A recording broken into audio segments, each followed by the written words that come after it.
अस्सलाम वालेकुम dear students, कैसे हैं आप लोग? ठीक हैं सब? तो फर्स्ट वीडियो पे थोड़ा सा अच्छा रिस्पांस मिलने के बाद आज सेकंड वीडियो है। जैसे कि मैंने आपको लास्ट टाइम बताया था कि हम चैप्टर नंबर 2 से स्टार्ट करेंगे अपना टॉपिक। तो चैप्टर नंबर 2 जो है उसको स्टार्ट करते हैं और इसमें मैं आपको इम्पोर्टेंट जो है शॉर्ट भी बीच में से मार्क करूँगा और एमसीक्यूज को भी हम देख लेंगे। चैप्टर नंबर 2 का जो नाम है यहाँ पे मेंशन है फोर्स एंड मोशन। तो इस चैप्टर को में हम देखेंगे फोर्स क्या होती है, मोशंस क्या होती हैं, किस तरीके से हमारे पास ये जो फोर्स और मोशन आपस में रिलेट करती हैं। सबसे जो फर्स्ट टॉपिक है इसका आपके सामने है बेसिक कॉन्सेप्ट, पेज नंबर 20 पे आपका basic concept of scalars and vectors क्या होते हैं। ये आप लोगों ने 9th क्लास में पढ़ा होगा, फिर भी समझाने के लिए मैं आपको बता देता हूँ कि वेक्टर्स और स्केलर्स में क्या डिफरेंस है। एक्चुअल में हमने फिजिकल क्वांटिटीज को दो टाइप्स में डिवाइड किया है यहाँ पे, स्केलर क्वांटिटीज में और वेक्टर क्वांटिटीज में। फिजिकल क्वांटिटीज ऐसी क्वांटिटीज होती हैं जिसको हम मेजर कर सकते हैं। हम मेजर तमाम क्वांटिटी कर सकते हैं, जैसे कि लेंथ को भी, मास को भी, फोर्स को भी, एक्सेलरेशन को भी, तमाम क्वांटिटीज को हम मेजर कर सकते हैं। लेकिन हमने इनमें से आधी क्वांटिटीज को अलग कर लिया। किस बेस पे ये मैं आपको बात बताऊंगा, और आधी क्वांटिटीज को हमने सेपरेट कर लिया। अब जिस बेस पे हमने किया, हमने इसको डिवाइड किया दो चीज़ों में, स्केलर्स में और वेक्टर्स में। इससे पहले स्केलर और वेक्टर से पहले इनका जो थोड़ा सा इंट्रोडक्शन यहाँ पे दिया हुआ है वो देख लीजिए। Scalar and vectors are basic concept in physics. Many problems in physics require to distinguish between scalar and vector quantities to apply the correct mathematical and conceptual approach. Understanding scalar and vectors help us to grasp how scalar applies to real world situation, such as calculating the total distance traveled or determining the magnitude and direction of force. Learning these concepts develop critical thinking and problem solving skill. आगे उसने बताया हुआ, this chapter is primary concern with vector algebra and its application in uniform accelerated motion, in straight line motion of freely falling bodies, in uniform gravitational field, projectile motion, and in interaction between objects in 1 and 2 dimension.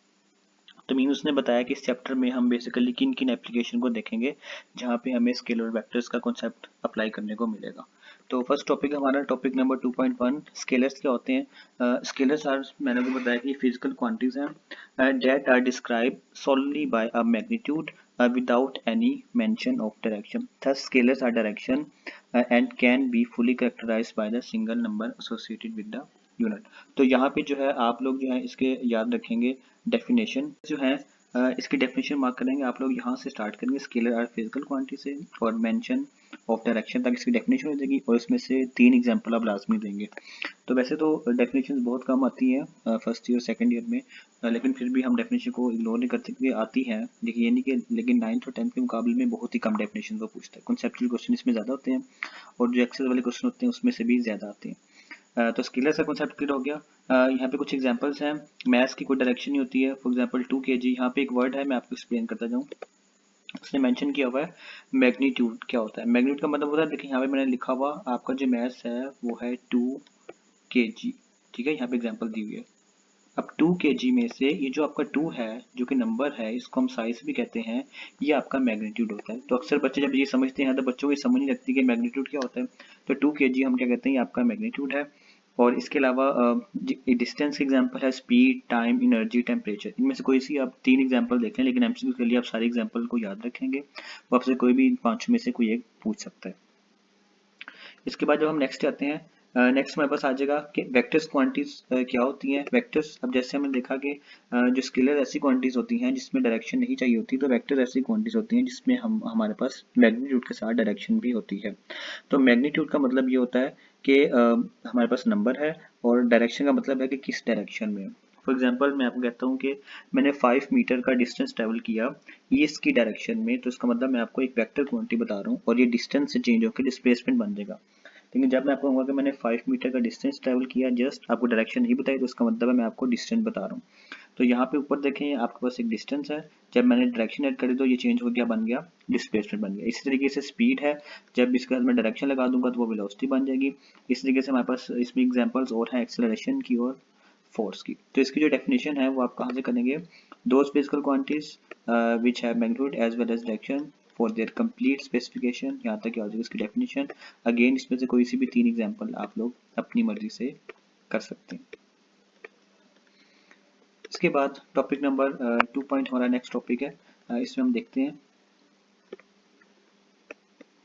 Graphical representation of a vector MCQs के लिहाज से important है कि हम graphically vectors को कैसे represent करते हैं. A good way to represent the vector quantities is to use a vector diagram in which vector are often represented by arrow. जैसे कि देखें ये a वेक्टर है, एरो के जरिए हम इसको रिप्रेजेंट किया हुआ. ये जो एरो का साइन है जितनी इसकी लेंथ होगी वो इसके साइज को शो करेगा. जितना लेंथ ही वेक्टर ज्यादा होगा इसका मतलब है उसका साइज भी क्या होगा या मैग्नीट्यूड भी उसका उतना ही ज्यादा होगा. ये है आपका ग्राफिकल.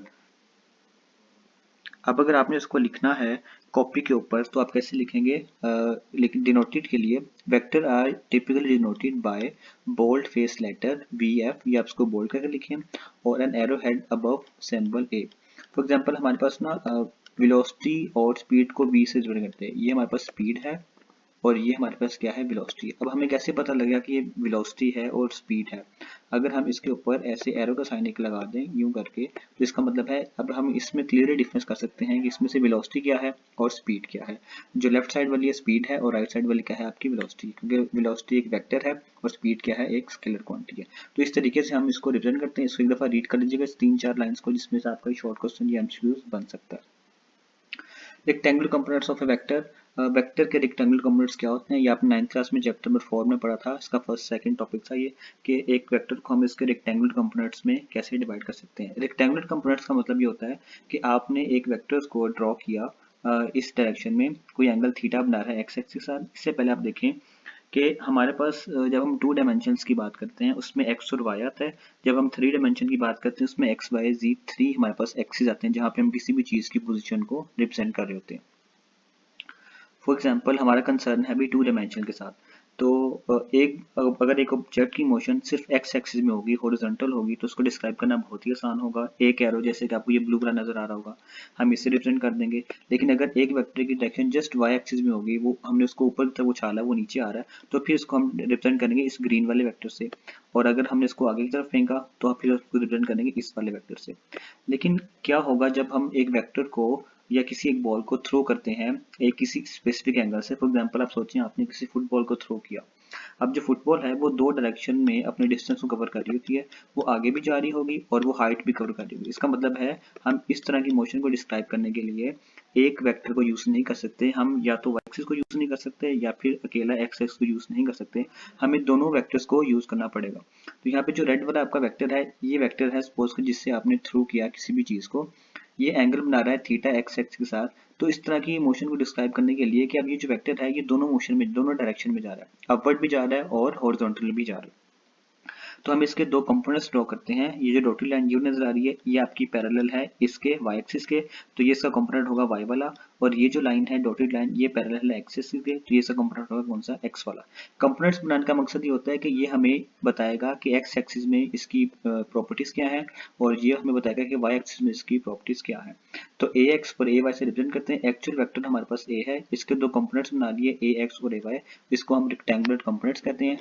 एक बात आपने याद रखनी है कि इन रेक्टेंगुलर कंपोनेंट्स के दरमियान जो एंगल है हमेशा 90 डिग्री का होता है और इसलिए हम राइट एंगल भी कहते हैं. ये हमेशा एक दूसरे के रेक्टेंगल यानी कि जो कंपोनेंट होते हैं हमेशा एक दूसरे के राइट एंगल होते हैं. यानी कि ए वाई और ए एक्स हमेशा आपस में 90 डिग्रीज का एंगल बनाएंगे. A component of a vector is effective value in given in a direction. A vector may be considered as a resultant of its components vectors along a specific direction.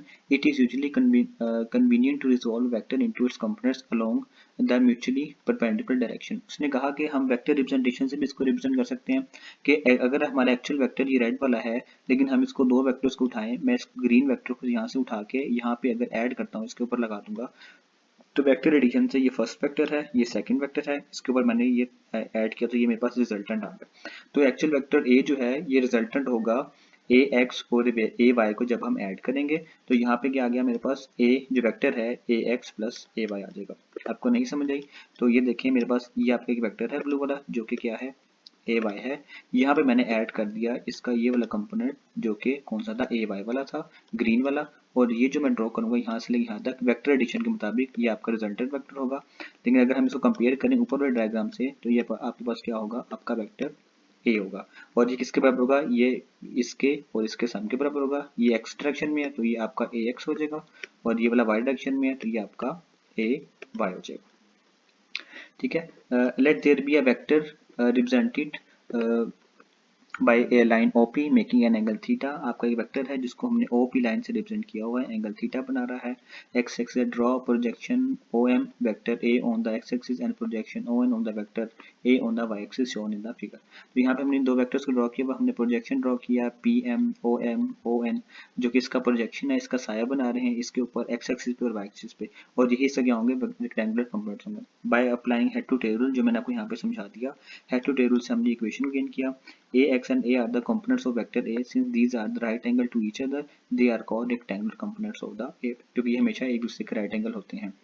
Consider the right angle triangle OMP. ये हमारे पास क्या है, OMP एक right angle triangle है। The magnitude of AX AY component is given. अब यहाँ पे थोड़ी सी मैथमेटिक्स आप देखें, आपको समझ आ गया कि हमने राइट एंगल को कंसीडर करना है। कौन से राइट एंगल को, OMP।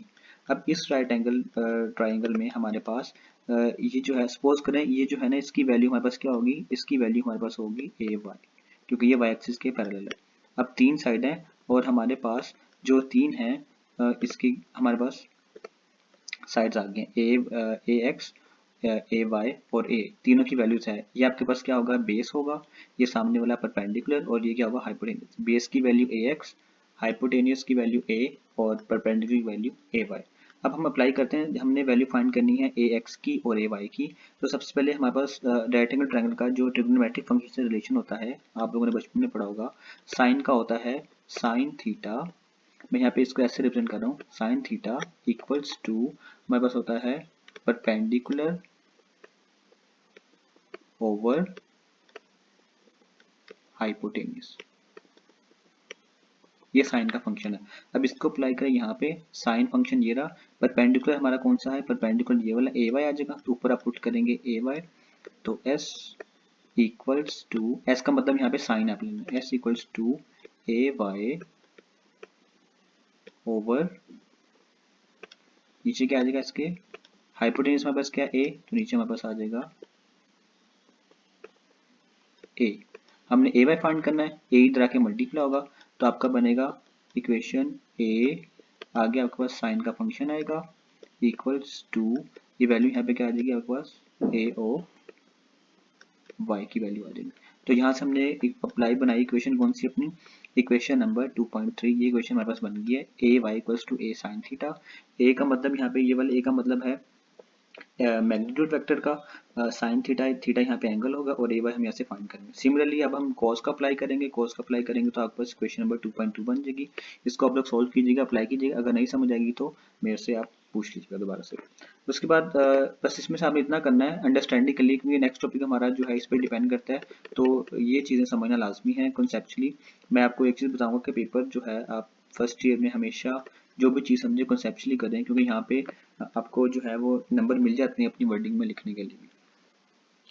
अब ऊपर हमें वेक्टर दिया हुआ था, ए दिया हुआ था, हमने वेक्टर को यूज करते हुए वेक्टर के कंपोनेंट्स को फाइंड कर लिया। अब इसका टॉपिक का नेम पड़ेगा डिटर्मिनेशन ऑफ द वेक्टर।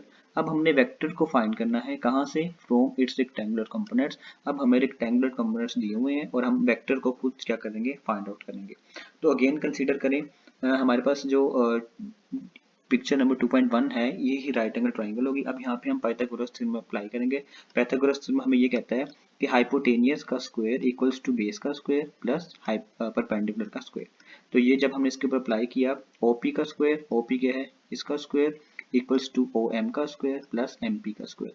यहाँ पे इसकी वैल्यू पुट करें, OP की वैल्यू A है, A स्क्वायर आ गया, OM की वैल्यू AX है, AX स्क्वायर आ गया, इसकी वैल्यू AY है, तो यहाँ पे AY स्क्वायर आ गया। तो यहाँ पे हमें इक्वेशन में 2.4 मिल गई, लेकिन हमने A चाहिए तो दोनों तरफ स्क्वायर रूट लेंगे, A की वैल्यू आ जाएगी AX square plus AY square. ये आ गया हमारे पास वेक्टर A।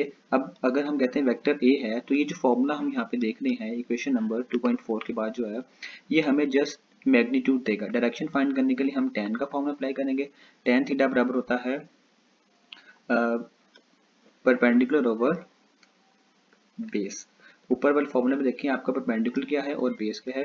जब हम देखते हैं ऊपर वाले फॉर्मूले में, जो परपेंडिकुलर है हमारा वो है ये वाला AY, और ये क्या है हमारा AX। तो tan थीटा का फॉर्मूला आएगा AY ओवर AX। हमने यहाँ पे थीटा फाइंड करना है, और थीटा यहाँ पे हमें वेक्टर की डायरेक्शन के बारे में बताएगा। tan इधर आके इनवर्स हो जाएगा, theta equals to tan inverse AY over AX। तो ये 2.5 इक्वेशन को हम यूज करेंगे। ये जो एक ही टिक की ये इक्वेशन और 2.5 इक्वेशन को हम यूज करते हैं वेक्टर को फाइंड करने के लिए, चूंकि वेक्टर फाइंड कर रहे हैं तो इसका मतलब है वेक्टर के साथ मैग्नीट्यूड और डायरेक्शन होगा। मैग्नीट्यूड के लिए हम ये इक्वेशन और डायरेक्शन के लिए हम इक्वेशन नंबर 2.5 को यूज करते हैं। यहाँ पे एक एग्जाम्पल है, इसको देख लीजिएगा कि एग्जाम्पल 2.51 में हमने क्या किया हुआ, आप इसको देखिएगा। कोई क्वेश्चन हो तो आप मेरे से कमेंट बॉक्स में पूछ सकते हैं। आज के लिए इतना टॉपिक काफ़ी है, आप इसको देखिएगा, इस टॉपिक को अंडरस्टैंड कीजिएगा। अगर आप इसमें पिक्चर को याद रख लेते हैं तो आप इसमें से ये सारी डेरिवेशन खुद कर सकते हैं। बाकी जो इंग्लिश है इसको लेकर आपने परेशान नहीं होना, ये आप अपनी वर्डिंग में लिख सकते हैं। आप इसको एक दफ़ा रीड करेंगे तो आपको यही नजर आएगा कि इसने सारी डायग्राम को इलिस्ट्रेट किया हुआ है। Let there be a vector A represented by line O P. अगर आपने ये डायग्राम जबानी में डाली तो आप कहेंगे कि हमने वेक्टर ए को ओ पी से रिप्रेजेंट किया हुआ है, ए एक्स को ओ एम से, ए एन को इससे, फिर हमने इनको हेटेरोडूडल से ऐड किया और हमारे पास इक्वेशन 2.1 आ गई। फिर आप थोड़ा सा रेक्टेंगुलर कम्बर्स के बारे में बताएंगे। फिर आप ये डेरिवेशन अगर आप करेंगे तो कर दें, वरना डायरेक्ट लिखते हैं, कोई मसला नहीं है। फिर डिटर्मिनेशन ऑफ फैक्टर आप कर देंगे और इसी डायग्राम से ये वाला पार्ट भी सॉल्व हो जाएगा। वैसे लॉन्ग क्वेश्चन आता नहीं है, इतना इंपॉर्टेंट नहीं है, लेकिन नेक्स्ट टॉपिक अंडरस्टैंडिंग के लिए ये टॉपिक आपके पास क्या है, इंपॉर्टेंट है। लास्ट में वही बात करूंगा कि मुझे एक वर्ड पे जो है ना काफ़ी स्टूडेंट्स ने कहा कि सर सब्सक्राइब नहीं होता, सब्सक्राइब होता है। तो मैं जो है ना इसमें वही वर्ड यूज़ करूंगा जो मैंने फर्स्ट वीडियो में किया था कि प्लीज़ मेरे चैनल को सब्सक्राइब कीजिएगा और वीडियो को लाइक भी कीजिएगा। थैंक यू, अल्लाह हाफिज़।